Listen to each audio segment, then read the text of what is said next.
17 years ago, on a beautiful, clear morning, the lives of all Americans changed forever. 2,977 people lost their lives when al-Qaeda terrorists hijacked 4 commercial airplanes. 2 crashed into the World Trade Center towers, the third into the Pentagon. Passengers on a 4th plane, Flight 93, fought back. That plane crashed into an empty field outside Shanksville, Pennsylvania. Most of us know exactly where we were when it happened.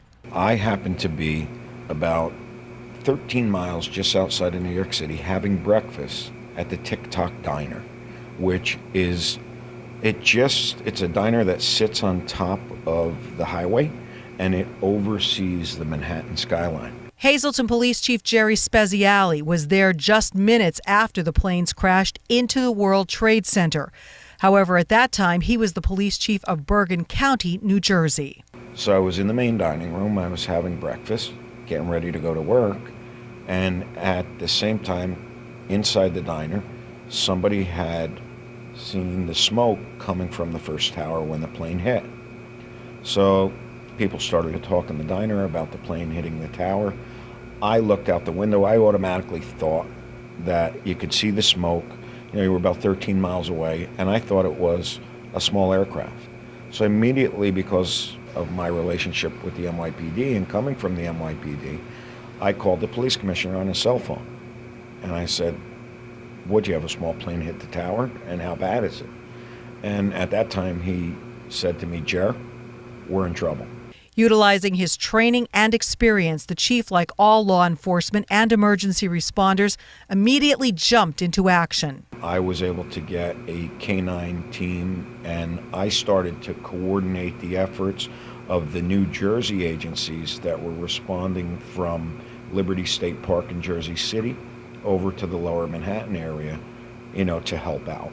And then obviously, as we started to do that with cadaver dogs and with search and rescue people, I then moved up a couple days later up to the George Washington Bridge, which connects the Bergen County of New Jersey to the upper Manhattan area. And that became the conduit of how we were going to cut off people from coming into Manhattan and how we were going to kind of control the flow. The tunnels were completely shut at that point. As Americans watched the crowds covered in dust, Chief Speziale experienced it. When we first went in, there were no masks. Listen to my voice.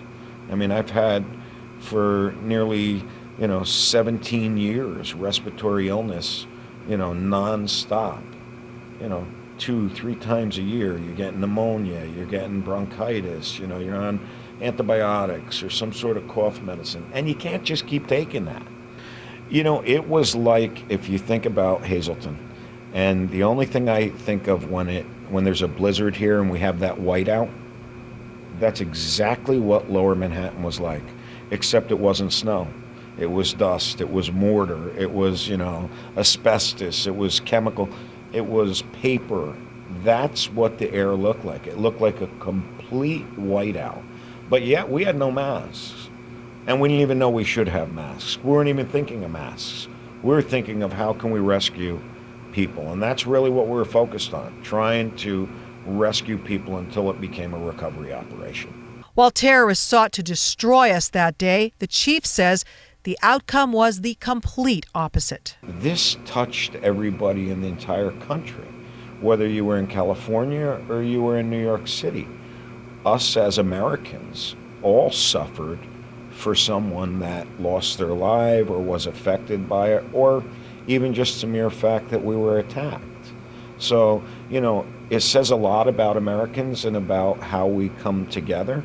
And I think that the terrorists thought they were going to bring us to our knees, and instead they brought us to our feet. That horrific day changed life as we know it.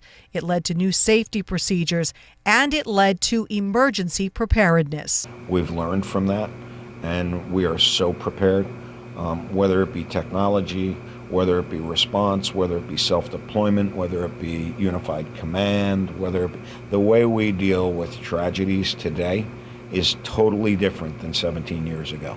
While he is now serving the city of Hazleton, there is a reminder of that day that he brought with him to Hazleton City Hall. There were a lot of the construction workers and welders, and obviously we had to cut metal and remove pieces, to do the recovery effort. As a result of that, they made me 2 towers with the antenna, and it was out of the steel from the World Trade Center. And that is a memorial that I leave here at City Hall. When that day rolls around, is there anyone you keep in touch with or call or talk to because of what happened? There's a kid, Danny Afflito, that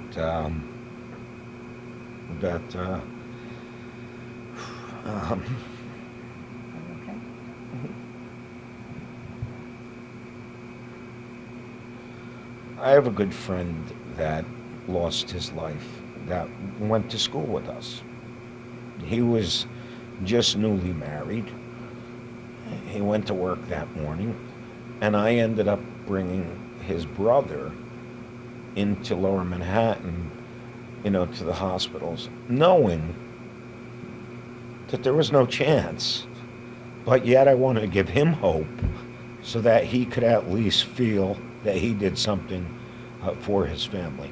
What message would you have, to people so that they don't forget and that they participate in the program like Hazleton has every year?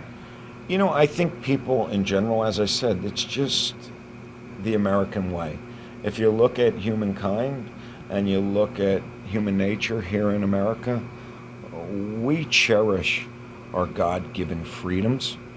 And as a result of that, I don't think people will ever forget 9/11. It's something that we will never forget. And I don't think that people here in Hazleton will ever forget. I don't think people across the nation will ever forget. As we mark 17 years since the horrific attacks, Chief Speziale has a message for those he serves and all Americans.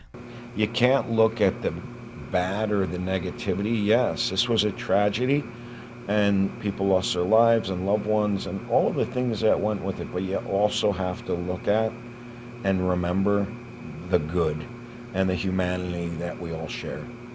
Reporting from Hazleton City Hall for SSP TV News, I'm Lisa Sugart.